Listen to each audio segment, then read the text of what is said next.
projektu Učenje mladih skozi umetnost smo se lotili povezati improvizacijsko gledališče, inkluzijo in neko družbeno temo. V našem primeru je bilo to okolje.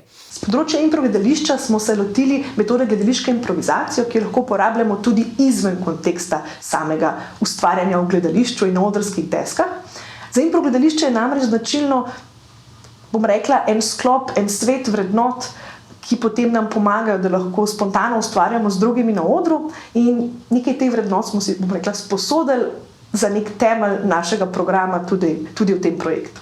Sodelovanje, opazovanje in poslušanje, prevzemanje odgovornosti, delanje napak in pa tveganje. Vse te vrednote mogoče najlažje udejanjamo skozi neke igre in vaje, ki jih v resnici praktično utelešajo. So tudi odlična podlaga za delo v skupinah. Se pravi, ena oseba stoji v krogu in da nalogo, ne?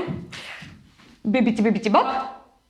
In odgovor je Bob. Bibiti Bob. Ta odgovor pa mora priti prej, ko pride ta cela beseda. Bibiti Bob. Pa gremo kar poskusiti. Bibiti Bob. Ogrevalne igre nam pomagajo ogreti in pripraviti skupino na skupno delo. Postavimo enostavna navodila in skupina ugotovi, kaj je zdaj njihova igra. In ko je storjena napaka, smo veseli napak. Napaka pomeni, da zamenjaš spet tega, ki je v krogu in prevzameš igro.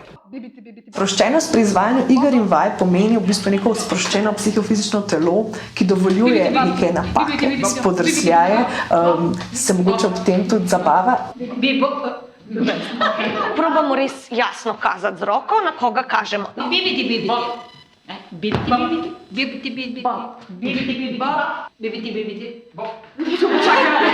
še ona rekla Bob. Ful dober moment, to se pa ful velikrat zgodi, da so oni bibiti, pa čakajo.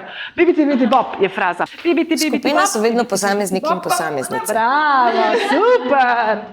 In najlažje se z drugimi povežemo preko očesnega stika. Ta nam omogoča, da opazimo, da prepoznamo drugega, njihove namene, želje, odzive. Zato je zelo veliko iger in vaj takih, da večkrat spodbujajo ta očesni stik in spodbujajo povezave med posameznimi udeleženci. Pa daj, no, danes pa res. Bibiti Bob? Yes, se vidiš, tudi lej. Ali pa si izmisli skupina tudi svoje elemente. Torej, danes bi si pa mogoče mi izmislile neko svojo na temo okolja. Ja? Voda. Dve pipi. Ena ima lep fris, ena pa ga. Ako ker ena voda je bedna, ena je pa v redu. Bravo, zelo dobra ideja. Zakaj je ta element zanimiv? Ker se morata te dve osebi gledati med sabo in se odločiti, kdo bo kaj. Ok, zdaj pa igramo isto igro, skupaj imamo še z orkanom in z vodo. Bibiti Bob, Antibob. V improgledališču za osnovo jemljemo igre in igro. Želimo se igrati, želimo priti do enega stanja sproščenosti, zaradi tega, ker s tem skupina lahko ustvarja, se uči, nadgrajuje, proizvede nekaj čisto svojega. Da je to neko stanje sproščenosti, tisti temelj, iz katerega lahko pride najboljše, da se lahko največ naučimo, največ ustvarimo, se najbolj podpremo.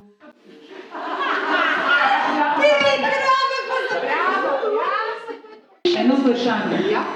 Ali lahko rečeš bibiti Bob? Če kažeš, potem verjetno, da ja. Odvisno od dogovora skupine spet. To je malo tako zavajanje, ampak... Se pa lahko v različnih vajah tudi izzivamo na različne načine. Ni potrebno, da smo vedno v naši coni udobja, tako da izzivanje lahko prinese neke lepe rezultate, posebej, če je podkrepljeno z neko igrivo naravo. Jaz imam rada čisto igro, ampak poke pa so skupine že toliko izkušene, da to pač imajo v mezinčku, imamo pa več variant. Lahko dovoljujemo tudi bibiti Bob, pa pač ne, je varka. Tukaj je tudi pa vloga mentorja, da mogoče oceni, koliko izzivanja dopušča. Bibiti Bob, trigar. Bibiti Bob. Bravo, bomo kot le zaključila. Zelo zelo dobro. Skratka, moram priznati, da so mi vaše nove ideje skoraj bolj všeč, kot une, ki jih že poznam, tako da bi lahko pa moje lahko celo na temo recimo okolja naredili. Ko smo v vlogi mentorja ali pa mentorice, imamo veliko različnih možnosti. Jaz sama zelo rada pohvalim svoje udeleženke in udeležence. To je pač moj način, kako se odzovem na situacijo in kako se povežem z udeleženci. Teh načinov je pa seveda toliko, kolikor je ljudi, zato si želim, da bi vsak mentor ali mentorica našel svoj način vodenja skupine, ki mu najbolj ustreza. Vedno nas bo pa tudi kaj presenetil, nobena vaja ne gre točno tako, kot smo si jo zamislili, vedno bo treba nekaj prilagoditi in tukaj pomagajo izkušnje, da imamo neke stike, na koga se lahko obrnemo in potem imamo še več samozavesti, da delamo naprej. Hvala vam za energijo, za ta, kako se reče, razvijanje.